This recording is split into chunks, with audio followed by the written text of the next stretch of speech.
Welcome to the new age, the age where artificial intelligence is at our fingertips, promising to revolutionize everything, even creativity. AI is being hailed as the ultimate tool, capable of transforming every industry, and art is no exception. But let's take a step back. Is artificial intelligence really a blessing for the creative world? Or is it actually a curse in disguise?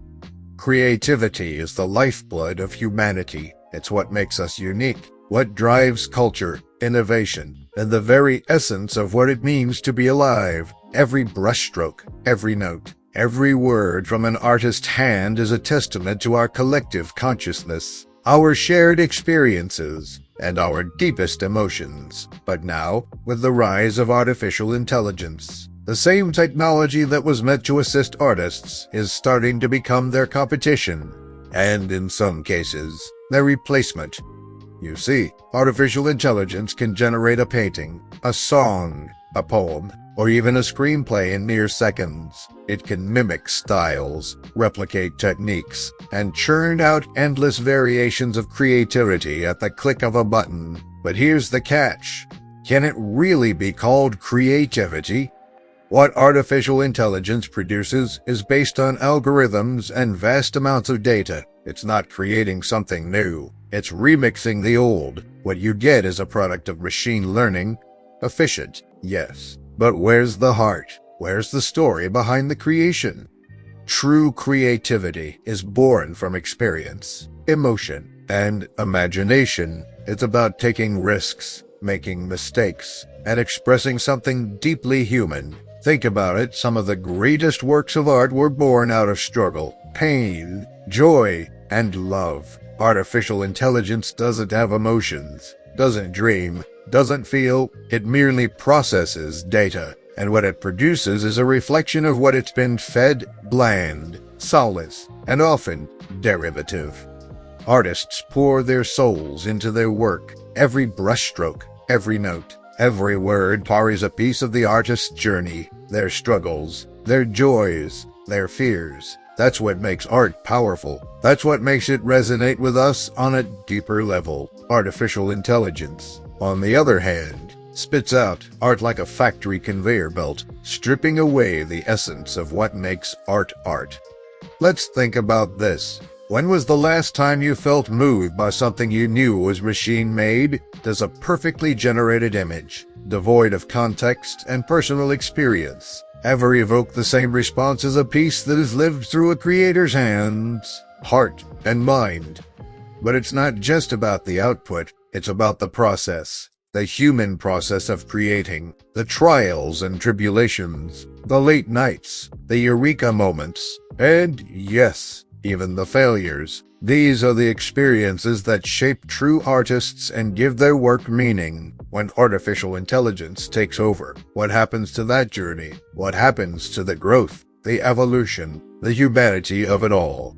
When we bypass this process, when we opt for the quick fix of artificially generated content, we're robbing ourselves of the opportunity to grow as creators. Creativity isn't just about the final product, it's about the journey to get there. It's about the messy, unpredictable, and often frustrating path that leads to something truly remarkable. When we let AI do the heavy lifting, we risk losing our creative muscles. The more we rely on it, the less we push ourselves, and the more our creative instincts atrophy. What's the point of an idea if it doesn't come from the depths of our own minds? What's the value of art if it's just a regurgitation of patterns and algorithms?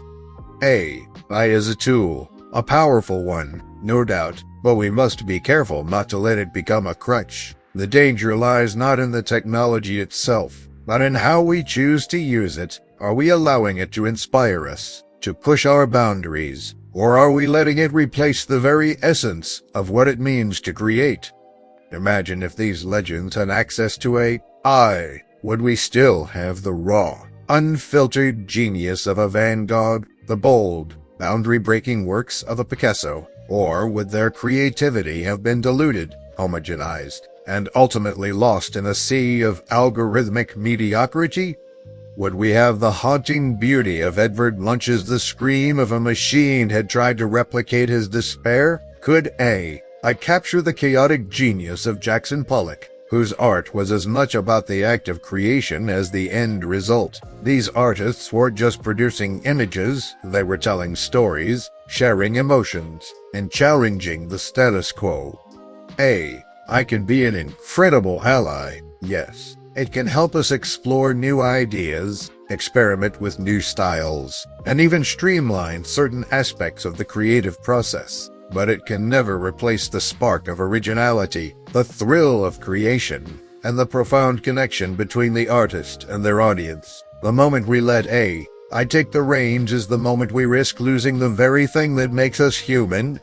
We have a responsibility to ourselves, to future generations, and to the legacy of art to ensure that creativity remains in the hands of humans, because art is not just a product. It's an experience, a reflection of our souls, and that is something no machine can ever replicate. So let's keep creating, let's keep dreaming, and let's never forget what makes art truly special, us. And if you enjoyed this video, please don't hesitate to leave a like and subscribe. Until next time, stay up, my friends.